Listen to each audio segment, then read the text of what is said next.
अस्सलाम वालेकुम बच्चे। तो आज हम डिस्कस करेंगे अपने चैप्टर नंबर 13 के numericals in very easy method. तो स्टेप बाय स्टेप सॉल्यूशन समझने के लिए बच्चे आप लोगों ने वीडियो लास्ट तक क्लास में देखनी है। और हमारे पास बच्चे न्यूमेरिकल्स हैं 13.1 से लेके 13.6 तक।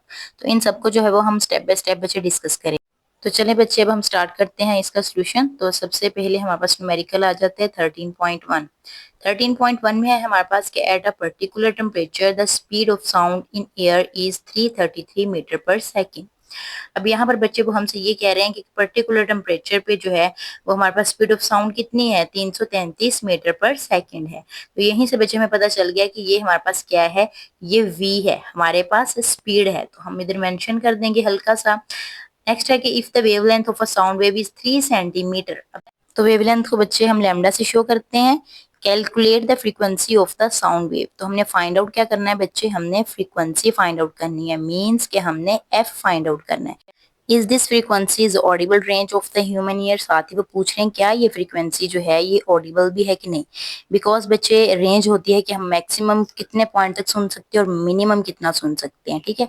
तो मिनिमम ये होती है कि 20 हर्ट्ज हो और मैक्सिमम होती है 20,000 हर्ट्ज हो, ठीक है।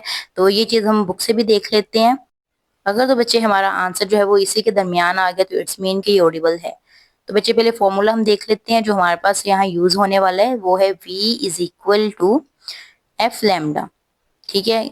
हमारे पास है v is equal to F lambda. v हमारे पास क्या है, ये स्पीड ऑफ साउंड है, और f हमारे पास क्या है बच्चे, फ्रीक्वेंसी है, और लैम्डा हमारे पास क्या है, ये wave length of the sound wave. Same वही फॉर्मूला जो कि हमने लास्ट चैप्टर में भी ये बच्चे यूज किया हुआ है। अब यहाँ पर बच्चे मैं आपको दिखा देती हूँ जो हमारे पास ऑडिबल फ्रीक्वेंसी है उसकी रेंज क्या है, ठीक है। तो ये देखिए जरा, ये हमें बताया हुआ है कि ये मिनिमम 20 हर्ट्ज हो सकती है और मैक्सिमम 20,000 हर्ट्ज हो सकती है, ठीक है। तो बच्चे इस रेंज में हमारे पास जो भी साउंड आएगा वो हमारे लिए ऑडिबल होगा, ठीक है। मतलब कि अगर 11-12 हजार भी आ जाता है या फिर 50 हर्ट्ज भी आ जाता है तो वो भी हमारे लिए जो है वो ऑडिबल साउंड होगा, ठीक है। तो इतनी फ्रीक्वेंसी उसकी होनी लाजमी। तो बच्चे सबसे पहले हमें स्पीड गिवन है, हम लिख लेते हैं v is equal to 333 metre पर सेकेंड, ठीक है। देन है हमारे पास बच्चे इसमें wavelength, the wavelength is lambda is equal to 3 centimetre. तो ये बच्चे हमारे पास आ गया 3 सेंटीमीटर। तो बच्चे जो हमारे पास बेसिक यूनिट होता है वो होता है मीटर। तो ये हमारे पास सेंटीमीटर में, हम इसको पहले चेंज कर लेंगे मीटर में। तो हम इसको 100 से बच्चे डिवाइड करेंगे, ठीक है। 3/100 मीटर। तो 3 को अब हम डिवाइड करते हैं 100 पे, हम लिखते हैं 3 डिवाइडेड बाय 100। तो आंसर हमारे पास इसका आ जाएगा 0.03। तो वो हम यहाँ पे लिख लेते हैं 0.03 मीटर, ठीक है। ये हमारे पास अब लैम्डा की वैल्यू आ चुकी है। तो बच्चे अब हमने फाइंड आउट क्या करना है, फ्रीक्वेंसी हमने फाइंड आउट करनी है, ठीक है। तो हम लिख लेते हैं कि एफ हम फाइंड आउट कर रहे हैं, ठीक है। तो बच्चे सबसे पहले हम बेसिक फॉर्मूला लिखेंगे v is equal to F lambda. अब हमने फाइंड आउट क्या करना है, फ्रीक्वेंसी। तो एफ को हम एक साइड पे कर लेंगे, तो हमारे पास आ जाएगा F is equal to V over lambda आ जाएगा, ठीक है। अब हम इनके बच्चे वैल्यूज पुट कर लेते हैं। सबसे पहले हम v की वैल्यू पुट करेंगे, तो v की वैल्यू है हमारे पास, तो स्पीड है बच्चे हमारे पास 333 मीटर पर सेकंड। तो ये वैल्यू हम यहाँ पे पुट करते हैं, हम लिखते हैं 333 मीटर पर सेकंड। अब बच्चे हमने लैम्डा की वैल्यू पुट करनी। लैम्डा की वैल्यू हमें यहाँ पे सेंटीमीटर में गिवन है, लेकिन हमने इसको मीटर में बच्चे कन्वर्ट किया था। ये यहाँ पर ये देखें कितना आंसर आया था, 0.03 मीटर। तो यही हम वैल्यू यहाँ पे पुट कर लेंगे, 0.03 मीटर, ठीक है। अब बच्चे हम इनको डिवाइड कर लेते हैं कैलकुलेटर पे। तो हम लिखते हैं 333 divided by 0.03 is equal to, ये देखिए हमारे पास आ गया 11,100 इसका आंसर आ रहा है। तो ये वैल्यू हम यहाँ पे पुट कर, तो ये बच्चे हमने इधर वैल्यू लिख ली है। अब ऊपर हमारे पास मीटर से मीटर कटने के बाद पर सेकंड बच रहा है, तो पर सेकंड किसके इक्वल होता है, हर्ट्ज के इक्वल होता है।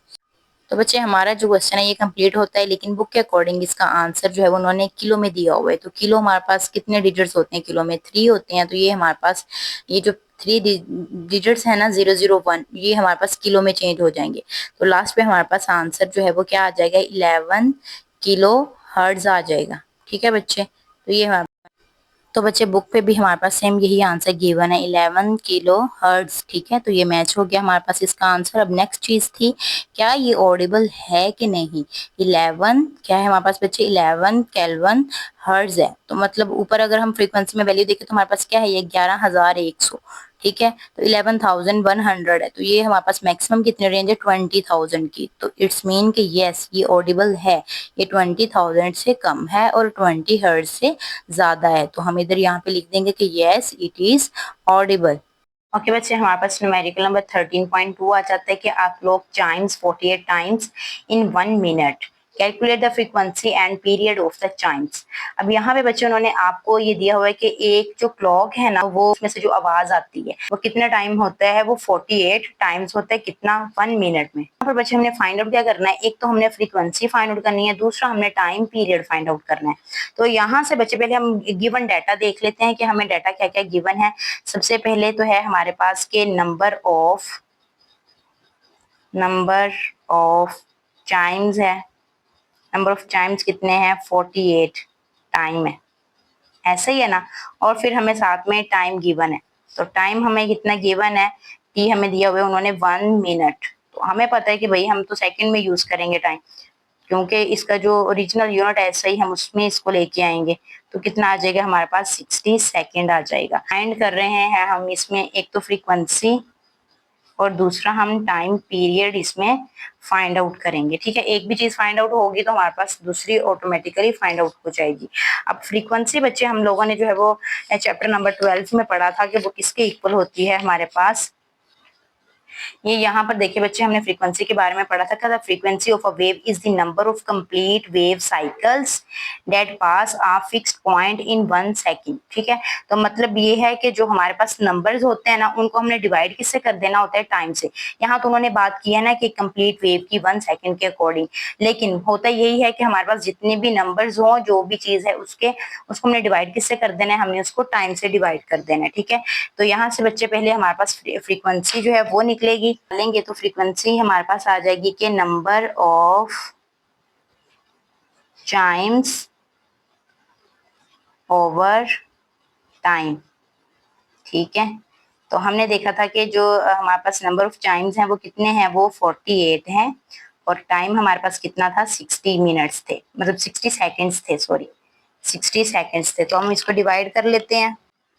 तो ओके बच्चे, क्या करते हैं, हम डिवाइड कर लेते हैं 48 डिवाइडेड बाय 60। ठीक है, तो आंसर आ जाएगा बच्चे हमारे पास इसका 0.8।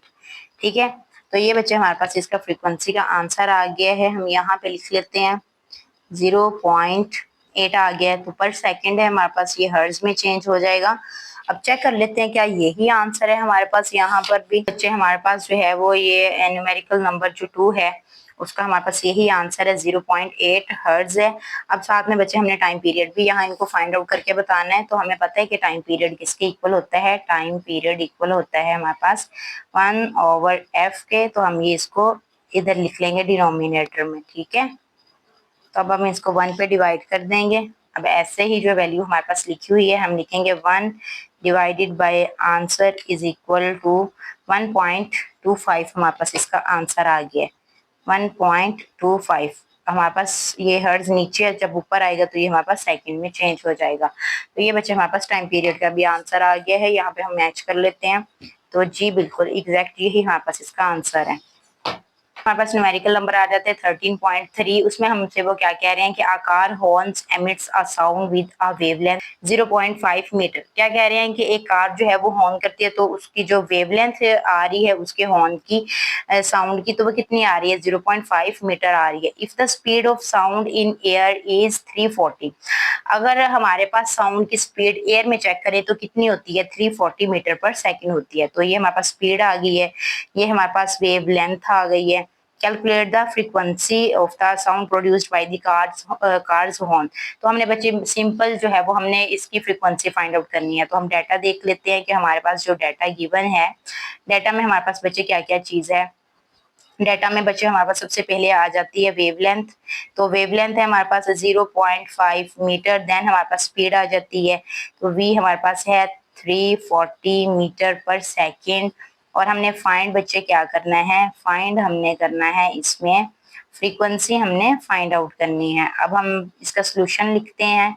तो सोल्यूशन लिखेंगे तो हम सबसे पहले तो इसका फॉर्मूला लिखेंगे। तो हमारे पास क्या होता है, v is equal to F lambda. So f is equal to v over lambda. ये इसके इक्वल आ जाएगा। ठीक है, अब हम इसमें वैल्यूज पुट कर लेते हैं। सबसे पहले तो हम इसकी स्पीड की वैल्यू पुट करेंगे।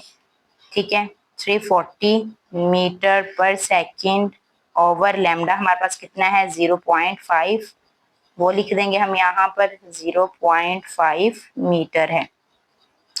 ठीक है बच्चे, अब हम इसको डिवाइड कर लेते हैं। हम लिखते हैं 340 डिवाइडेड बाय 0.5, आंसर बच्चे हमारे पास आ जाएगा इसका 680 आंसर आ गया हमारे पास। ठीक है, मीटर से मीटर कट जाएगा तो हमारे पास पर सेकंड आंसर, पर सेकंड जो है वो हर्ट्ज में चेंज हो जाएगा।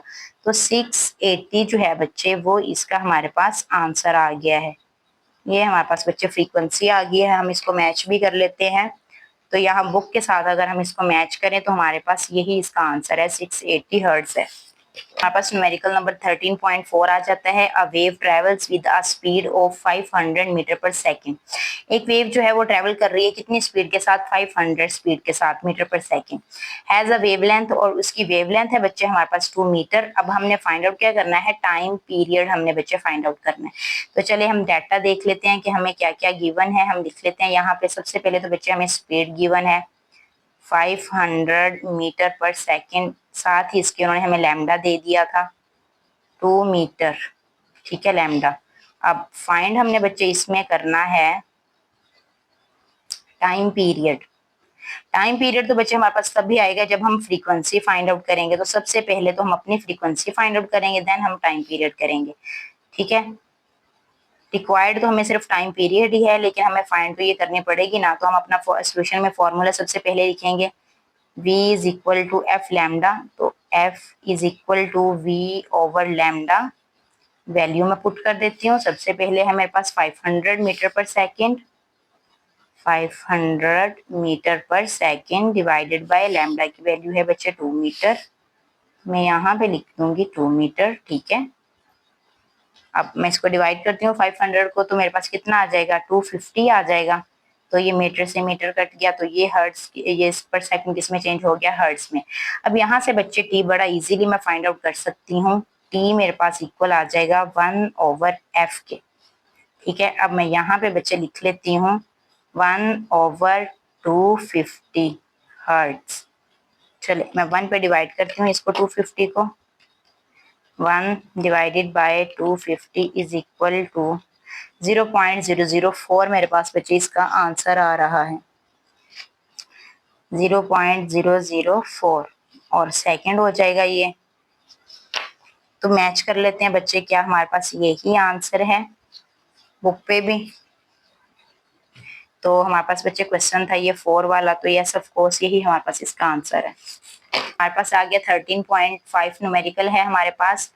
आ research boat send a sound wave straight to the seabed and receive the echo 2 seconds later. अच्छा, वो क्या कह रहे हैं कि रिसर्च बोट जो है वो सी में गई है और उसने वहां से जो है बिल्कुल एक स्ट्रेट साउंड वेव हमें सेंड की है, और वो कितने मतलब उसकी जो गूंज है वो आपको कितनी देर बाद सुनाई दी है, 2 सेकंड बाद सुनाई दी है। ठीक है, तो ये मतलब आपके पास टाइम आ गया। The speed of sound in the sea water is, अब पानी में उसकी हमें स्पीड उन्होंने बताई हुई है कितनी है, हमारे पास 1600 मीटर पर सेकेंड है। Find the depth of the sea. अब हमने बच्चे फाइंड आउट क्या करना है, हमने इसकी डेप्थ फाइंड आउट करनी है, मीन्स कि हमने डी फाइंड आउट करना है। तो चले बच्चे, इसका मैं पहले आपको फॉर्मूला बुक से दिखा देती हूँ। यहाँ पर देखें बच्चे, ये हमारे पास इसका फॉर्मूला है कि अगर हम डेप्थ फाइंड आउट करना चाह रहे हैं, डेप्थ मतलब के डिस्टेंस, तो वो किसके इक्वल है कि speed of sound in water multiply by time is equal to 2। Simple अल्फाज में अगर हम इसको लिखें तो हम कैसे लिखेंगे, speed v multiply by t divided by 2। तो ये बच्चे हमारे पास इसका फॉर्मूला बनता है। तो ये फॉर्मूला हम यहाँ पे लिख लेते हैं। सबसे पहले तो हम डाटा लिखते हैं जो हमें गिवन है। हमारे पास जो टाइम है वो है बच्चे 2 सेकेंड। उसके बाद जो हमारे पास स्पीड है वाटर में उसकी वो कितनी है, वो है 1600 मीटर पर सेकेंड। और हमने बच्चे अब फाइंड क्या चीज करनी है, फाइंड हमने करनी है इसका डी, हमने डेप्थ फाइंड आउट करनी है। ठीक है, तो हम अपना फॉर्मूला लिख लेते हैं। फॉर्मूला आ जाता है बच्चे हमारे पास कि depth is equal to speed multiply by time divided by 2। ठीक है, तो सॉल्यूशन स्टार्ट करते हैं हम इसका। हम यहाँ पर बच्चे वैल्यूज पुट करेंगे। हम लिखेंगे d इज इक्वल टू, सबसे पहले हम v की वैल्यू लिखेंगे। v की वैल्यू बच्चे हमारे पास कितनी है 1600 मीटर पर सेकेंड। हम लिखेंगे 1600 मीटर पर सेकेंड मल्टीप्लाई, ये किससे हो रहा है 2 सेकेंड के साथ मल्टीप्लाई हो रही है, तो हम यहाँ पे लिख देंगे 2 सेकेंड, ठीक है। और डिनोमिनेटर में है हमारे पास 2, तो यहाँ से बच्चे 2 से ये 2 कैंसिल हो जाएगा, बाकी हमारे पास क्या बच जाएगा, इधर से 1600 आ जाएगा। यहाँ से सेकंड से ये सेकंड पर सेकंड कट गया और मीटर आ गया। तो ये बच्चे हमारे पास इसकी डेप्थ आ गई है। अब वहां अगर डेप्थ चेक की जाए, सी वाटर की डेप्थ कितनी है हमारे पास, देखिए बच्चे हमारे पास यही आंसर गिवन है इस 5th न्यूमेरिकल का, 1600 मीटर हमारे पास ये सी की डेप्थ है। हमारे पास लास्ट न्यूमेरिकल आ जाता है, person claps his hand near a mountain and hears a echo after 6 second. मतलब एक आदमी है वो माउंटेन्स के पास क्लैप कर रहा है, तो उसको जो उसकी गूंज है वो सुनाई दे रही है 6 सेकंड्स के बाद। इफ द स्पीड, तो ये बच्चे हमारे पास आ गया time, if the speed of sound is 343 metre पर सेकेंड। अब स्पीड ऑफ साउंड हमारे पास कितनी है 343 है। What is the distance of the mountain from the person. तो यहाँ से पे भी बच्चे उन्होंने आपसे ये डिस्टेंस पूछा है, ठीक है। तो यहाँ पे भी वही फॉर्मूला यूज होगा जो हमने अभी अपने प्रीवियस न्यूमेरिकल में यूज किया है। तो हम डाटा देख लेते हैं कि हमारे पास क्या है। हमारे पास बच्चे टाइम है सबसे पहले जो कि है 6 सेकेंड, और हमारे पास जो स्पीड है, स्पीड दी हुई है हमें उन्होंने 343 मीटर पर सेकेंड, ठीक है। अब फाइंड बच्चे हमने क्या करना है, इसमें हमने डिस्टेंस फाइंड आउट करना है, डी फाइंड आउट करना है हमने। और हमारे पास फॉर्मूला इसका आ जाता है, फॉर्मूला अगर हम इसका लिखें तो वो हमारे पास आ जाएगा d is equal to V multiply by T over 2। अब यहाँ पे बच्चे हम इसकी वैल्यूज पुट कर लेंगे। सो v की वैल्यू है हमारे पास 343 मीटर पर सेकेंड, ठीक है। और हमारे पास टाइम कितना है 6 सेकेंड ओवर 2। अब हम इसको सॉल्व कर लेते हैं कैलकुलेटर पे। ऐसे ही हम लिखते हैं यहाँ पर 343 multiply by 6 and divided by 2। Answer बच्चे हमारे पास आ गया 1029। से बच्चे हमें क्या पता चलता है कि जो हमारे पास डिस्टेंस है पर्सन और माउंटेन का वो कितना आ गया है हमारे पास 1029 मीटर, ये इतने डिस्टेंस पे है। तो यहाँ बुक पे भी देखिए तो बच्चे हमारे पास यही इसका आंसर है। तो इसके साथ ही बच्चे हमारे पास चैप्टर नंबर 13 के न्यूमेरिकल्स जो हैं वो कंप्लीट होते हैं।